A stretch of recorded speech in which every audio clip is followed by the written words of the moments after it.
बातमी आहे ओबीसी नेता लक्ष्मण हाके यांच्या एका चित्रफितीच्या संदर्भातली। सध्या ही चित्रफित बऱ्यापैकी व्हायरल होते आणि त्या माध्यमातून लक्ष्मण हाके पुन्हा एकदा चर्चेत आले। चित्रफितीमध्ये लक्ष्मण हाके यांच्याकडून नेत्यांवर सरसकट टीका केली जाते।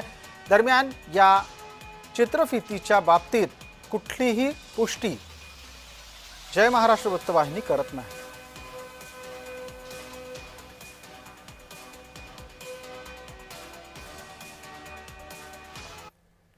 त्याला आपल्या मागं व्हायला लागला।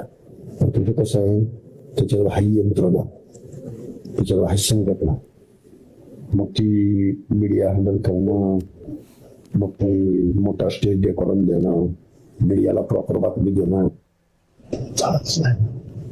पब्लिक मॉक क्राऊड तो म्हणला आंदोलन करायचं म्हणून मी दुसऱ्या दिवशी जाहीर केलं, महाराष्ट्रातल्या लोकांनी GR फाडावा, होळी करावी, रस्त्यावर उतरावं, निवेदन द्यावं।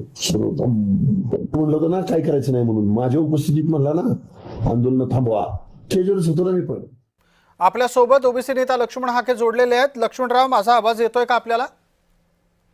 आवाज येतोय जी, ही चित्रफित आहे सध्या बऱ्यापैकी ती सर्व माध्यमांवर दिसते, काही प्रतिक्रिया आपली? प्रतिक्रिया काय, ओबीसी मध्ये फूट पाडायची, लक्ष्मण हाकेला डॅमेज करायचं, लक्ष्मण हाकेवरती हल्ले करून झाले, लक्ष्मण हाकेंच्या अंगावरती महिलांना सोडून झालं, तर आता मग लक्ष्मण ओबीसी मधल्या ओबीसी मध्ये कशी भांडणं लावून द्यायची, कशी मग मोडतोड करायची वाक्यांची किंवा ऑडिओ व्हिडिओची, आणि मग ते कसे कॉपी पेस्ट करायचे आणि व्हायरल करायचे। पण लक्ष्मण हाके असल्या चिल्लर चाळ्यांना अजिबात घाबरणारा नाही, भिणारा नाही, ओबीसीच्या प्रश्नासंदर्भात लढाई थांबवणार नाही। मला वाटतंय दाखवायचा तर तो पूर्ण व्हिडिओ ज्यांनी कुणी दाखवला तो पूर्ण व्हिडिओ व्हायरल करायला हवा होता। आणखी एक प्रश्न विचारतो पटकन। लक्ष्मणराव, तुम्ही सांगा की हा व्हिडिओ नक्की चित्रीकरण याचं कुठं झालं, संदर्भ काय होता, तुमच्या समोर शेजारी बसलं कोण होतं हे शूट करायला?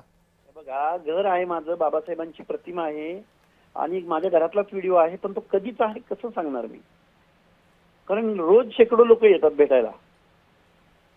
म्हणजे त्यामुळं ज्यांनी कुणी केलंय ते खोडसाळपणा आहे।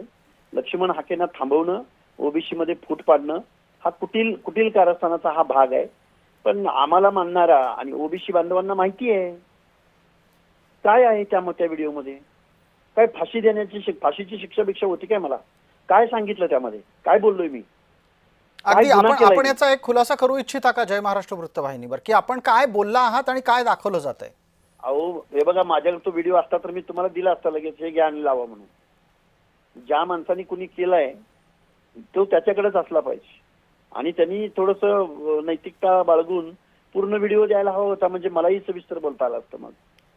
आणि मी बोलायला काही कुणाला घाबरत नाही जी, मी कुठल्या मंत्र्यांना, आमदारांना, खासदारांना, मुख्यमंत्र्यांना, डिपार्टमेंटला कुणालाही घाबरत नाही, कारण महाराष्ट्रातला अर्धा जनसमुदाय, अर्धी लोकसंख्या महाराष्ट्राची आज सामाजिक न्यायाच्या प्रतीक्षेमध्ये आहे आणि तिच्यासाठी लढणारा हा लक्ष्मण हाके कार्यकर्ता आहे आणि जीव गेला तरी चालेल एवढ्या टोकाची भूमिका घेऊन आम्ही काम करतोय।